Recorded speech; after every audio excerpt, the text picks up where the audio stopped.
l'heure de vous informer. Merci de nous rejoindre sur Six Télévision. Et puis cette nouvelle est très permanente. D'avoir même élu, c'est la question.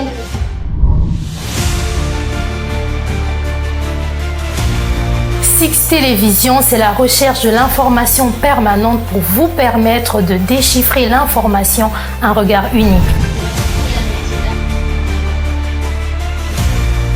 Mesdames et messieurs, l'information.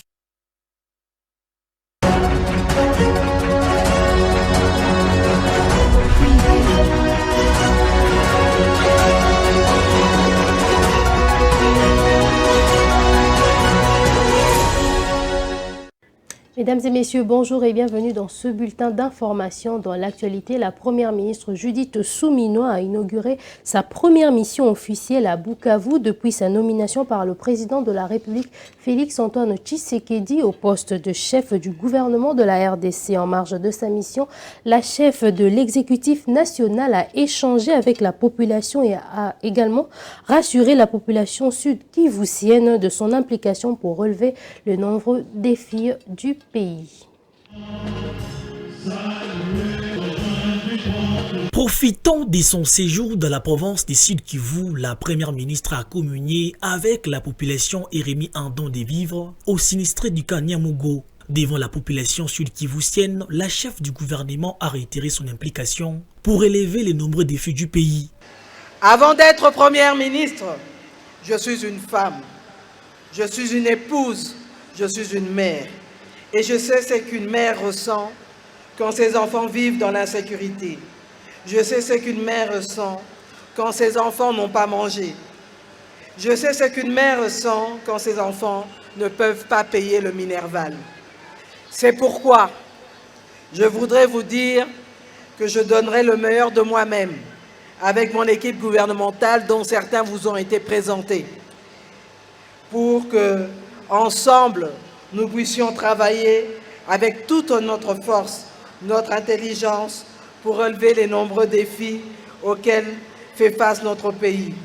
La sécurité faisant partie des priorités de son programme, Judith Suminwa a également promis un soutien appuyé au FARDC et à la police pour le rétablissement total de la paix. Nous allons continuer à soutenir nos FARDC ainsi que la PNC pour stopper et mettre hors d'état de nuire nos ennemis. En effet, la sécurité est au cœur des priorités de mon gouvernement. Nous allons aussi poursuivre les efforts de consolidation pour la gratuité de l'enseignement et assurer une meilleure qualité dans l'enseignement. Nous allons continuer le programme de gratuité des accouchements et la prise en charge des nouveau-nés avec le début de la couverture santé universelle. Par ailleurs, la première ministre a aussi échangé avec les députés provinciaux ainsi que les opérateurs économiques de la Fédération des entreprises du Congo. Après son passage à Bukavu, la patronne de l'exécutif national est attendue à Goma pour la suite de son séjour dans la partie est du pays.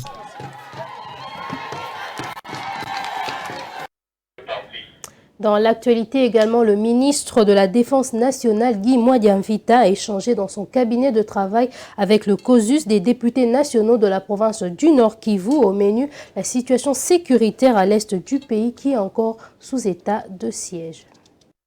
Craignant la prise de contrôle du territoire de Walikale au Nord Kivu par le rebelle M23, le caucus des députés nationaux de cette province a plaidé auprès du vice-premier ministre, ministre à la Défense nationale, Guy Kabombo Mwadiamvita, le renforcement de la base militaire de Beroué. Devant la presse, le député de Walikale, Michel Moto, a rendu un vibrant hommage aux forces congolaises et les résistants Ouazalendo pour leur détermination à barrer la route aux ennemis de la RDC. Nous avons souligné les dangers que court la province et notamment les territoires de Walikale qui jusqu'ici n'étaient pas menacés mais est maintenant menacé. Et donc nous avons demandé aux forces nationales de défense dirigées par le ministère de Défense de prendre des précautions afin d'anticiper les choses. Nous tenons aussi à saluer nos forces de défense, les FARDC, qui font un travail remarquable sur le terrain malgré les conditions.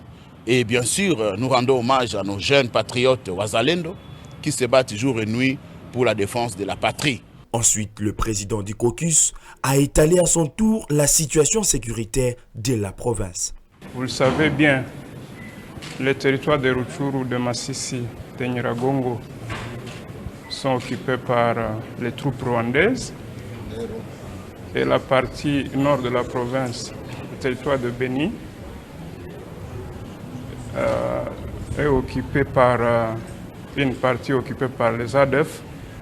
Nous avons eu des échanges constructifs et nous avons trouvé un vice-premier ministre déterminé à assainir ce secteur parce qu'il nous a promis d'y mettre de l'ordre, surtout du côté des opérations, parce que vous savez que les militaires qui sont au front doivent être nourris, doivent être encadrés.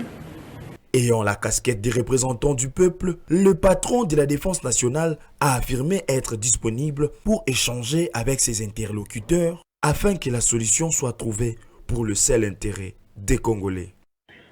Et plus de 400 délégués venus des horizons différents ont échangé sur les actions en faveur de la protection des forêts tropicales. Invité à ces assises qui réunissent le monde, la ministre d'État de l'Environnement et du Développement durable a passé en revue le rôle des forêts de la RDC à l'échelle mondiale, tout en liant la question de l'environnement à celle de l'agression du Rwanda contre la République démocratique du Congo. Images et commentaires.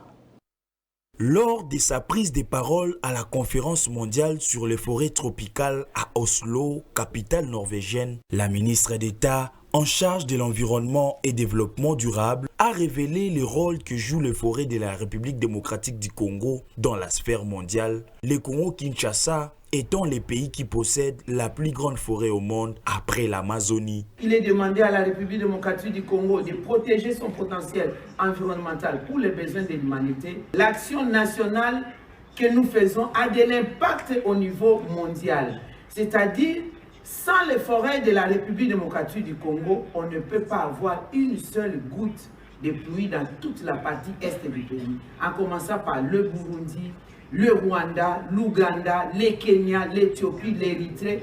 Et nous sommes une source de Nil et l'Égypte aussi va en pâtir s'il n'y a pas de forêt de la République démocratique du Congo. Par la même occasion, F. Bazaïba a attiré l'attention des participants sur la nécessité de lier les questions environnementales à celles de l'agression du Rwanda contre la République démocratique du Congo. Mais entendez-vous bien, ça fait plusieurs décennies aujourd'hui que la RDC fait face au terrorisme et soutenue justement par les pays qui bénéficient de l'apport de la République démocratique du Congo, notamment le Rwanda. C'est une occasion aussi aujourd'hui à Oslo de faire en sorte que cet auditoire lie les questions de protection de la nature aux questions des conflits. Nous devons nous battre pour que les conflits, les guerres qui détruisent la biodiversité, qui détruisent les écosystèmes ne soient plus au rendez-vous dans notre pays.